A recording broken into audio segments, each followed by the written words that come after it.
Semuanya, jangan cuma duduk pesen makan sob. Jangan cuma duduk pesen sekalipun minum doang. Tapi saya udah pesen minum dari tadi belum datang. Jadi dimaafkan, masih suasana lebaran. Saya tinggal di Jakarta. Nama saya Mongol. Saya anak ke-19 dari 26 bersaudara. Papa saya orang Mongol asli, mama saya orang Manado. Papa saya ganteng, mama saya cantik, lahirlah begini. Jadi, tapi saya bersyukur dengan muka yang seperti ini. Jujur, saya tadi udah masuk masih agak sempat dicegat sama satpam. Udah pesen nomor berapa, meja nomor berapa. Karena memang dilihat dari segi muka nggak meyakinkan orang ini buat acara di sini. Jadi karena saya tadi pakai celana pendek, jadi dipikir mau ngapain nih orang? Ditanya, mau kemana? Oh, mau ngeliat doang. Ada urusan apa? Saya cuma pakai satu nama orang, namanya saya mau ketemu Panji. Oh, di belakang baru diizinkan. Dan dia mungkin agak percaya karena saya pakai gelang emas. Kalau jujur di Jakarta, kalau saya nggak pakai aksesoris, saya susah untuk ketemu orang. Jujur di Jakarta, angkutan yang paling ramai adalah busway. Saya naik busway Jakarta kalau dari jam 4 sore sampai jam 7 malam itu padat. Sepadat-padatnya busway di Jakarta, dikala saya masuk dalam busway, kosong area saya. Jujur, kalau cewek-cewek pulang kantor bawa tas langsung ke pit shop. Serius. Kenapa? Karena mereka berpikir ini tukang copet. Jadi ada lagi pengalaman yang terlucu. Saya diundang acara di satu hotel di daerah Mega Kuningan. Saya jadi pembicara di acara gereja tersebut. Saya kebetulan beragama Kristen. Agama nggak penting buat kita dibahas, tapi saya agamanya Kristen. Saya diundang jadi seorang pengkhotbah di situ. Yang ada apa aja? Saya datang ke dalam hotel, masuk di pintu pertama, saya langsung dipanggil sama satpam. Kenapa? Saya dulu jenggotan. Jenggot saya sama kayak Pepi. Di Kepang. Kita punya salon yang sama buat ngepang jenggot. Waktu itu lupa jenggotnya dikuncir, kebuka. Pas masuk hotel, satpam langsung ngomong begini, mau kemana? Oh, saya mau ke gereja. Nggak mungkin, muka situ muka jihad. Dan jujur, kalau saya nggak pakai kacamata, preman sob. Preman. Dan akhirnya saya diajak ke pos satpam. Saya ditanya agama apa, agama Kristen. Benar, sumpah. Kenapa Pak? Muka nggak meyakinkan Kristen. Bisa doa Bapak kami? Bisa Pak. Itu dalam tas apa? Alkitab Pak. Bisa dikeluarkan? Bisa. Harusnya kan tinggal dibuka begini kan? Ama satpamnya enggak. Dipakein itunya sob. Dipikir bom buku. Setelah saya selesai berdoa, saya dinyatakan lulus. Oke, silakan Pak. Tapi mulai besok jenggotnya diikat. Dan saya adalah satu-satunya orang Manado yang berjenggot. Tapi jujur, kalau ada orang Manado di sini ditanya, yakin nggak saya orang Manado? Dia pasti nggak yakin. Karena biasanya ciri-ciri orang Manado putih, hidungnya mancung, dan cakep. Kalau cowok, kalau cewek pasti cantik. Dan itu terbukti di Jakarta. Setiap saya ketemu siapapun ditanya, orang mana bos? Orang Manado. Najis, nggak mungkin. Kenapa? Karena mereka nggak percaya. Pasti lu orang Batak. Kenapa? Muka lu kayak bodat. Tahu bodat artinya? Monyet. Kemarin saya sempat diajak Panji di Hard Rock dan saya memberikan sebuah rahasia tentang kelemahan tukang copet. Jadi kalau saudara-saudara di tempat ini mau ke Jakarta, kalau punya mobil pribadi ya bagus. Tapi kalau masih naik busway, naik Kopaja, naik mikrolet, ingat baik-baik, apapun agama Anda, sempatkanlah bawa Alkitab dalam tas saudara. Karena jujur, 5 wilayah Jakarta tukang copetnya mayoritas orang Batak. Jadi kalau ada orang Batak di sini jangan tersinggung, karena realita kamar 201 sampai 205 copet semuanya. Ditanya orang mana? Korea bang. Korea itu Batak. Jadi kalau orang Batak nyopet tas saudara di dalam ada Alkitab, dia akan ketakutan. Karena orang Batak gak pernah takut sama preman. Orang Batak cuma takut sama Bibel. Nah, kemarin saya masuk kantor, di dalam ditegur begini sama orang Batak. Lae, kenapa kau ngomong rahasia kita? Janganlah kau ngomong, kurang pendapatan. Jadi nanti kalau ke Jakarta bawa Alkitab, entah saudara agama apapun, bawa aja cuman sebatas hiasan. Lumayan kan, bebek nggak hilang sob. Jadi sekali waktu saya sempat naksir cewek. Saya udah 2 tahun jomblo. Saya pikir jomblo enak juga, ternyata saya naksir cewek lewat Facebook. Saya lihat ada Facebook, ada cewek cantik sob. Ketemulah di Plaza Semanggi. Lu pakai baju apa? Oh pakai baju ini. Saya lihat ada cewek seperti yang dia bilang ciri-cirinya.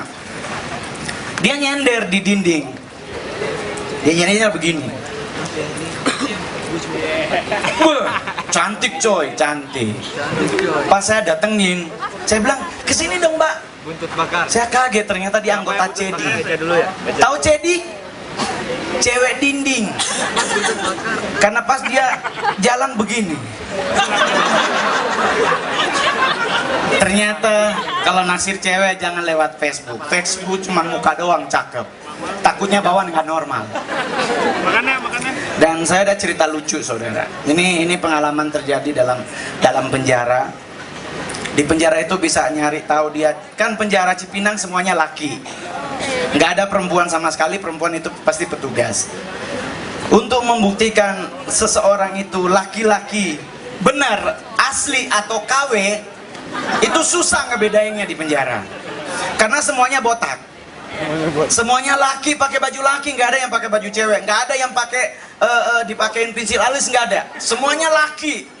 Nah untuk ngebedain dia laki atau tidak, itu cuman ketahuan pas berhitung.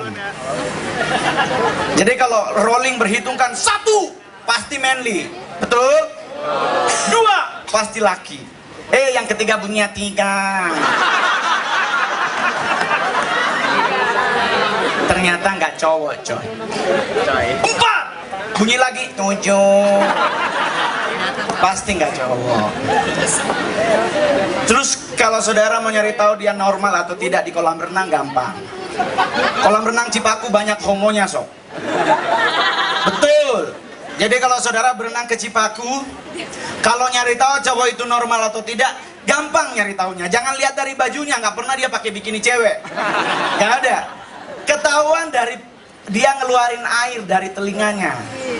Kalau cowok normal kan begini sob. Kalau nggak normal pasti begini.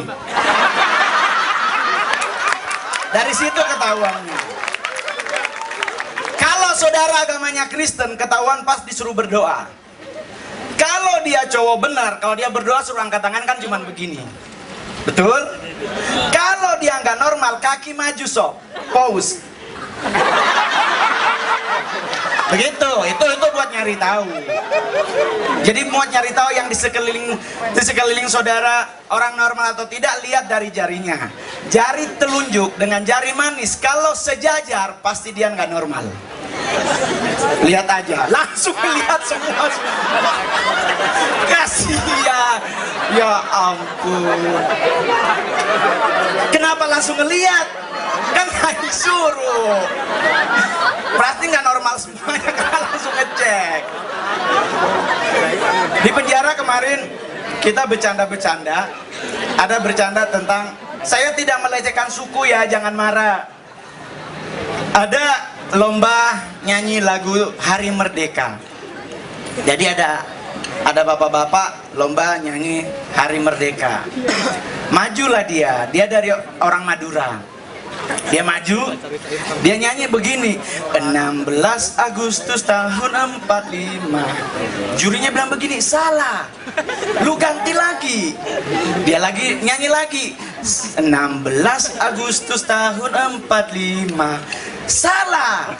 Yang nyanyi ngomong begini, dengar dulu, jangan langsung protes. Oke, mulai.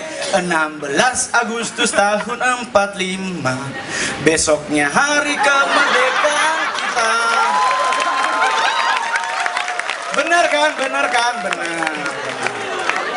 Yang terakhir, masih panjang. Oh, belum ada yang ngasih kode, belum. Ada cerita yang terlucu adalah orang Ambon. Orang Ambon datang ke Jakarta naik kapal Kambuna. Nyampe di Tanjung Priuk, lagi duduk disamperin sama bencong. Cuman dia nggak tahu kalau itu bencong. Seperti Karl Ernst tadi, kalau bencong dandan jadi cewek, bener-bener cewek. Dan di Jakarta untuk nyari tahu bencong berkelas dan tidak berkelas bisa ketahuan dari area. Kalau Taman Lawang depan isi pizza, itu bencong cantik. Kalau belakangnya Jalan Latulahari, itu pasti bonyok. Karena mereka sembunyi di bawah pohon. Nggak enak sob, kalau keluar ternyata bopeng. Kalau yang dekat masjid, itu yang telanjang. Nah, yang telanjang kalau saudara mau ke Jakarta, patung-patungan aja sob mau ngerjain bencong.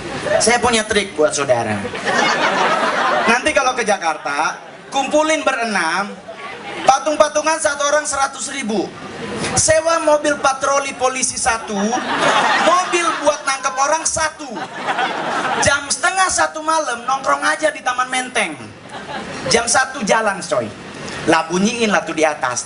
Twing, twing, twing. Semua banci setaman Lawang nggak ada di tempat. Lu bisa lihat yang namanya bencong naik pohon dengan sepatu high heel 12 cm. Nggak dibuka sob. Nggak dibuka, bisa di atas pohon. Lu bisa lihat yang namanya lompat indah, yang namanya jembatan Kuningan, dia lompat ke bawah sob. Demi menyelamatkan diri. Jadi kalau mau ke Jakarta mau nyari tahu bencong di situ. Kalau Tanjung Priuk itu terkenal bencong kekar. Kenapa mereka kekar? Karena siangnya ngerjain jangkar kapal. Ya kan, ngangkat-ngangkat besi, jadi badannya bagus, six pack. Nah, orang Ambon ini didatengin sama bencong. Dibilang, "Mas, ML yuk." "Hah, bayar nggak mbak?" "Gratis mas, tapi kita main belakangnya." Orang Ambonnya mikir, "Bih, doggy style coy." Orang Ambon udah kesenangan. Tua ngalah doggy style. Sip. Pergilah mereka ke hotel. Dapat hotel murah di Jakarta. Di Jakarta ada satu hotel yang murah sekali, harganya 25.000 3 jam. Nggak dikasih minum, dikasih kondom. Adanya di sebelah rel kereta lewat, lu berdua jatuh.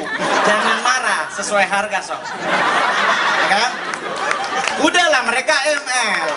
Terjadi yang namanya main belakang. Orang Ambon udah kesenengan kan, udah mau keluar, tangannya orang Ambon jatuh ke sini. Orang Ambon bilang begini, "Tua ngalat tete manis, beta pe burung pindah di depan."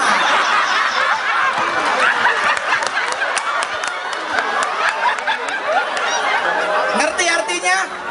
Ngerti. Berarti bencong juga. Terakhir banget. Buat nyari saya sudah mensurvei ini juga, udah survei ini udah terbukti ya. Dalam hal making seksual yang namanya ML di Indonesia, dari semua negara, Indonesia yang berubah suaranya. Kalau orang bule, ML bunyinya kan cuman "Oh yes, oh no, oh yes, oh no," itu doang sob. Indonesia terjadi perubahan dari 1800 sampai 1997 itu nggak bersuara. Dan dulu kondomnya nggak pakai kondom sob, pakai engklek-engklek. Engklek-engklek kursi kecil, kalau bapak udah gemeter ditendang, pom, copot. Nggak hamil sob. Nah, jadi setelah 1997 masuk ke 2000 terjadi perubahan suara. Jadi dulu kalau cewek ML sama suaminya, dia kan diam kayak gedebong pisang. Setelah 1997 sampai 2000 berubah sob suaranya. Nggak lagi oh bang, oh enggak. Nanyanya cuma satu, "Udah keluar bang?" Yang paling berisik dalam ML cuma orang Cina. Maaf Ernest, kita sama-sama orang Cina. Orang Cina dari zaman dulu sampai sekarang berisik kalau ML. Gak percaya, ke Jakarta di stadium ada hotel. Nah lu denger orang Cina ML bunyinya lailah. Terima kasih gue Mongol.